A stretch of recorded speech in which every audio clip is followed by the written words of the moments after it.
Aulu mau utawi kawitane barang yang bagi kang prayoga laka kedue sira iku antabekia ing yen to nangis sapa sira ala likane atase akalira fakama ya kok kaya dene oleh tumiba apa alqahtu apa kekurangan fil kalai ing dalam pangonan ya kok tumiba apa qahtun fi uquli rijal ing dalem pira-pira akale wong lanang. Sesuatu mula pertama kali sesuatu yang terbaik, yang pantasnya, yang sepantasnya kau tangisi itu adalah menangisi akalmu di sini. Sebagaimana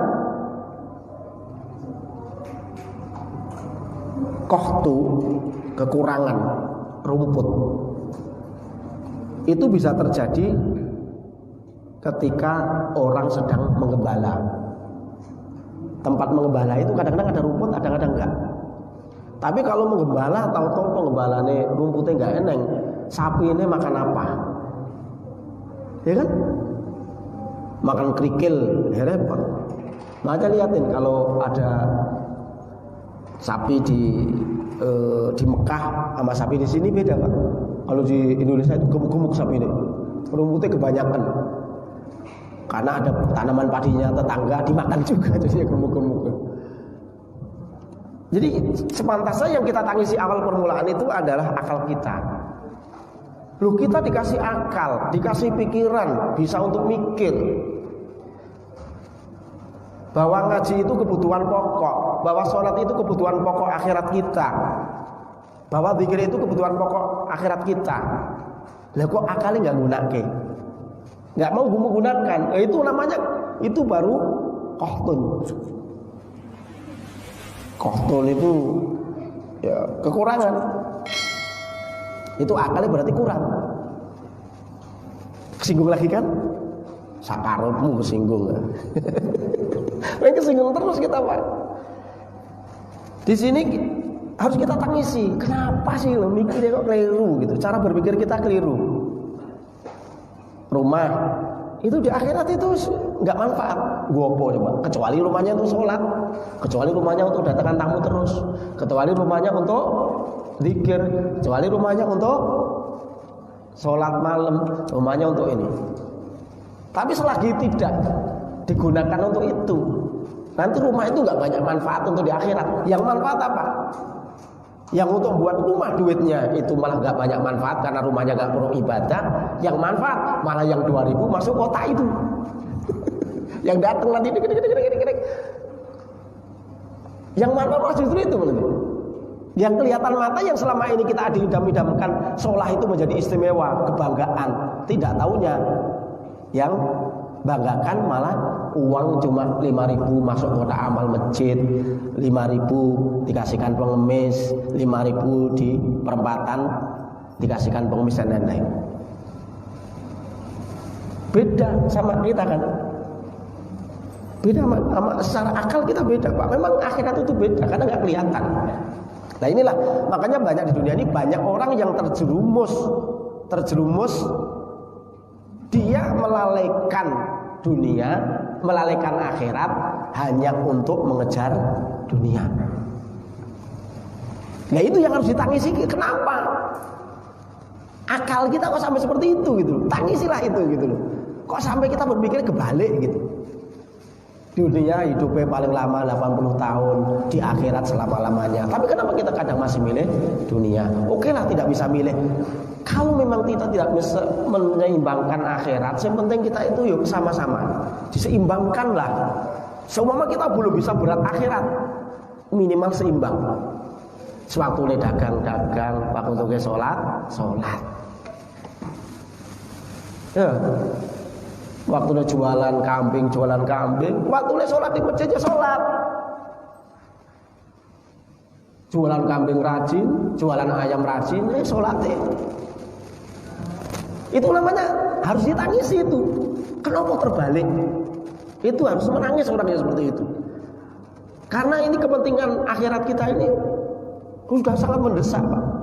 Mati ini nggak ngerti kapan, persiapannya sudah terlanjur ketinggalan.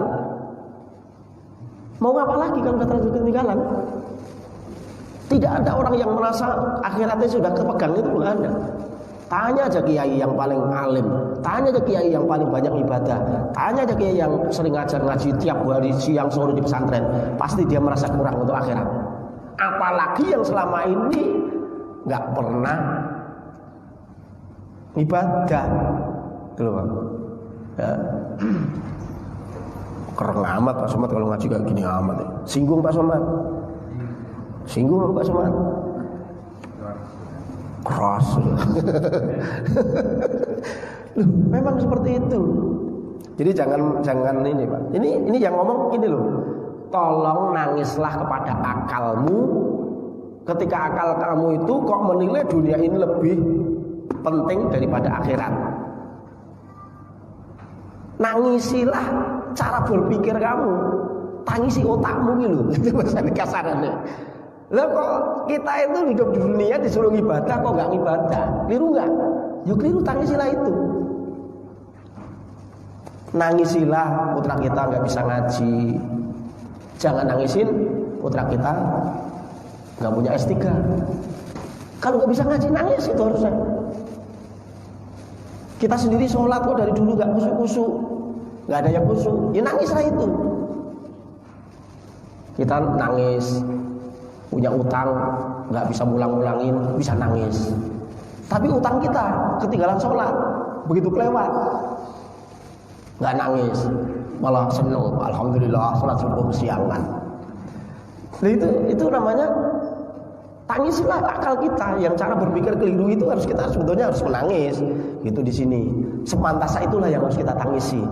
Karena ya karena sebetulnya pancaboyo bencana itu juga datang juga di akalnya seseorang. Cara berpikir keliru itu musibah terbesar. Musibah terbesar itu ya seperti itu. Jadi intinya Bapak mulai rajin Pak. Wis sholat ketika memang mampu untuk di masjid ya di masjid. Kalau pas yes nggak usah terus-terusan, nggak apa-apa. Jamaah kadang-kadang nanti nggak datang lagi, yes nggak apa-apa lah. Sepenting mbok yo kadang-kadang jamaah, kadang enggak. Pak Somad juga sama. Kadang-kadang Pak Somad enggak jamaah. Ya biasa. Itu dianggap biasa. Kan sunnah doang jamaah kan. Tapi masa orang enggak pengen sunnah juga. Jadi jamaah itu sunnah, Pak. Ya, jadi kadang sholat, tapi tetap sholat loh ya. Kita aja gitu. Jadi kalau Bapak pas lihat Pak Somad di warung, pas duhur, pas adzan, pas sholat di warungnya Pak Salim, ya biasa aja Pak. Karena itu sunnah. Jadi saya pengen menunjukkan itu sunnah. Kalau saya sholatnya terus-terusan, nggak pernah absen, wajib ya berarti jamaah itu nanti begitu.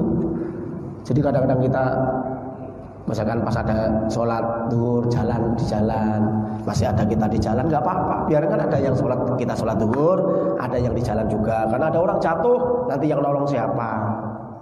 Ya, tapi jangan terus-terusan, gitu maksudnya loh Pak. Nah kalau terus-terusan ya namanya kebalik, namanya di sini. Jadi ya qaufi uqul rijal. Tangisilah kalau memang seperti itu cara berpikir kita. Ya, Al-Fatihah. A'udzu billahi minasyaitonir rajim. Bismillahirrahmanirrahim. Alhamdulillahirabbil alamin arrahmanir rahim maliki yaumiddin. Iyyaka na'budu wa iyyaka nasta'in. Ihdinas siratal mustaqim. Siratal ladzina an'amta 'alaihim ghairil maghdubi 'alaihim waladdallin. Amin. اللهم صل على سيدنا محمد وعلى سيدنا محمد. اللهم انفعنا بما علمتنا وعلمنا ما ينفعنا وزدنا ما ينفعنا وذكرنا ما نسينا. اللهم إنا نستودعك ما علمتنا فردده إلينا عند حاجاتنا إليه. ربنا آتنا في الدنيا حسنة وفي الآخرة حسنة وقنا عذاب النار. صلى الله عليه وسلم محمد وعلى وصحبه وسلم. سبحان ربك رب العزة عما يصفون وسلام على المرسلين والحمد لله رب العالمين. السلام عليكم ورحمة الله.